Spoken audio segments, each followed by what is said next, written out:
ये home economics arts का जो सब्जेक्ट है सेकंड ईयर आपके लिए स्कीम ऑफ स्टडी बनाई गई है। और स्कीम ऑफ स्टडी की जो अहमियत है, स्कीम ऑफ स्टडी क्यों बनाई जाती है, ताकि ये हमारा जो बर्डन है उसको कम कर सके और हम आसानी से जो अपनी असेसमेंट कर सकें, यानी जो कुछ हम पढ़ा रहे हैं हमें पता चले कि वो हमने कितना अचीव किया है। सो उसके लिए जैसे हमारे पास आपकी बुक में कुल जो चैप्टर्स हैं वो 16 हैं, कुल असबाग जो हैं वो 16 हैं। तो असबाग की हम यहाँ तकसीम कर देते हैं बिकॉज अब 16 चैप्टर्स हैं, तो this is a big task कि हम 2 महीनों के अंदर या 1 महीने के अंदर जो 16 के 16 सब्जेक्ट्स हैं, चैप्टर्स हैं, उनको कंप्लीट नहीं कर सकते। तो उसके लिए क्या किया जाता है, इसकी डिवीजन की जाती है, इसको तकसीम किया जाता है। ठीक है, तो सबसे पहले जो स्कीम ऑफ स्टडी बनाई जाती है वो ईयरली होती है, सालाना तकसीम होती है। फिर उसके बाद मंथली होती है, महीनावार या माहाना तकसीम की जाती है। फिर वीकली तकसीम होती है, इसमें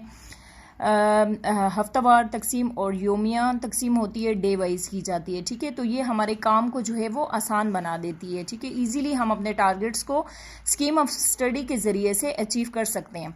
तो जब हम इसकी सालाना तकसीम ईयरली डिवीजन करते हैं तो उसमें हम सबसे पहले अपने पास कुल जो है साल के दिन देखते हैं। तो साल में हमारे पास 365 दिन होते हैं, इनमें से वर्किंग डेज़ वगैरह निकाल के फिर हमारे पास ये थोड़े कम रह जाते हैं। जैसे एक्सीडेंटली कोई छुट्टियां आ जाती हैं, जैसे आजकल आप बीमारी की वजह से है जो काफ़ी सारा गैप आ गया, छुट्टियां आ गई, इसी तरीके से ये दिन जो है वो कम हो जाते हैं। ठीक है, तो यानी चैप्टर्स को जो है वो डिवाइड किया जाता है। अब हम कहते हैं पूरे साल में हमारे पास 16 चैप्टर हैं, हमने पूरे साल में 365 दिनों में इनको तकसीम कर देना है। तो उसके लिए हम क्वार्टरली यानी महीनावार जो है वो तकसीम बनाते हैं इसकी। अब हमारे पास टोटल जो है वो 12 महीने होते हैं, उसमें से भी अभी जो आपका सेशन स्टार्ट हुआ है मई से, इसमें आपके पास आई थिंक सो कोई भी जो है गैप नहीं आएगा, किसी भी कोई मंथ ऐसा नहीं आएगा जिसमें हम छुट्टियां करेंगे, लेकिन फिर भी कुछ कहा नहीं जा सकता। ठीक है, तो इसको हम क्या करते हैं 3-3 महीनों पे डिवाइड कर लेते हैं। 3-3 माह की हम यहाँ पे स्कीम ऑफ स्टडी अपने चैप्टर्स को लेते हैं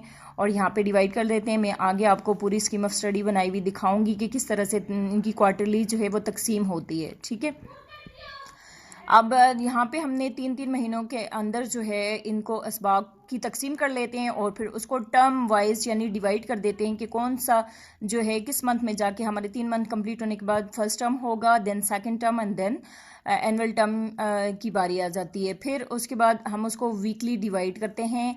वीक में यानी आपके पास जो है एक मंथ में जो है वो 4 वीक आते हैं, 4 हफ्ते होते हैं, तो उसको हम 6 दिनों पर किस तरीके से जो है डिवाइड करेंगे। यानी पहला हफ्ता हमने कौन सा काम करवाना है, नेक्स्ट वीक में कौन सा काम होगा, लेक्चर होंगे, रिटन असाइनमेंट होगी, आपको कौन से प्रैक्टिकल वगैरह करवाए जाएंगे, ये सारी जो तकसीम है वो हम यहाँ पे कर लेते हैं। फिर उसके बाद योमिया तकसीम होती है, यानी हर दिन के लिहाज से आप जो डिवीजन करते हैं अपने असबाग की वो किस तरीके से होगी। यानी आज के दिन जो है वो लेक्चर होगा, आज रिटन वर्क होगा, वो प्रॉपर प्लानिंग के साथ आपके सामने जो है वो क्लासरूम के अंदर लाई जाती है। तो ये आपकी डे वाइज जो है ये स्कीम ऑफ स्टडी जो है डे वाइज आपके सामने आती है। ठीक है, यानी एक दिन के हिसाब से कितना काम जो है वो करवाया जाएगा 40 मिनट्स के अंदर।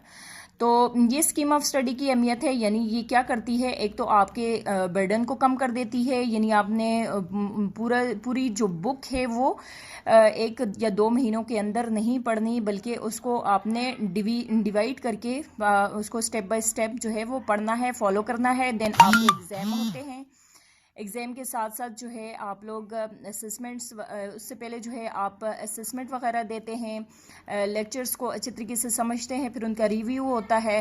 तो ये सारी जो है ये स्कीम ऑफ स्टडी की अहमियत है जो आपके सामने बनाई जाती है। अभी मैं आपके साथ स्कीम ऑफ स्टडी डिस्कस करती हूँ। स्कीम ऑफ स्टडी ये क्वार्टरली इसको डिवाइड किया गया है। अब देखें आपके पास टोटल जो है वो 16 चैप्टर्स हैं। अब मई से ये हमने स्टार्ट किए, मई, जून, जुलाई और अगस्त। ठीक है, अगस्त में आपका फर्स्ट टर्म आ जाएगा। तो हमने हर जो मंथ है उसमें 2-2 चैप्टर्स रखे हैं ताकि इजीली जो है आपको लेक्चर्स वगैरह की भी समझ आ जाए और उसके साथ साथ रिटन असाइनमेंट्स भी होती रहें। फिर देन आपके मंथली टेस्ट भी साथ साथ चलते रहें, यानी साथ साथ जो है वो रिवीजन भी चलती रहेगी। जो काम आप करेंगे वो मंथ के एंड पे उसकी असेसमेंट ली जाएगी। ठीक है, तो अब हिस्सा अव्वल 11 चैप्टर्स पर मुश्तमिल था और हिस्सा दोम जो था वो 5 चैप्टर्स पर मुश्तमिल है। तो इसमें मैंने 2 चैप्टर्स, पहले 2 चैप्टर्स जो हैं वो मई में डाल दिए हैं, ग़ज़ा की अहमियत और दूसरा मतवाज़न ग़ज़ा।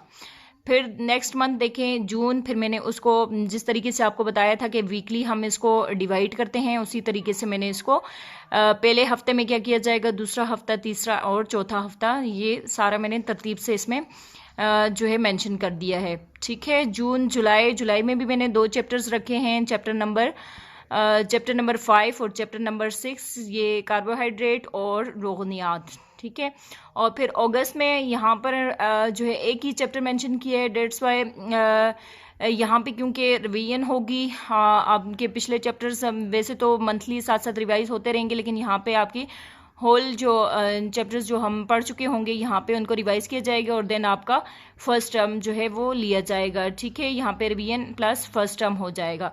तो ये आपकी जो है अगस्त तक की स्कीम ऑफ स्टडी है। अगस्त तक हमने इसको प्लान किया है। नेक्स्ट जो मंथ हैं हम वो जनवरी तक चलेंगे।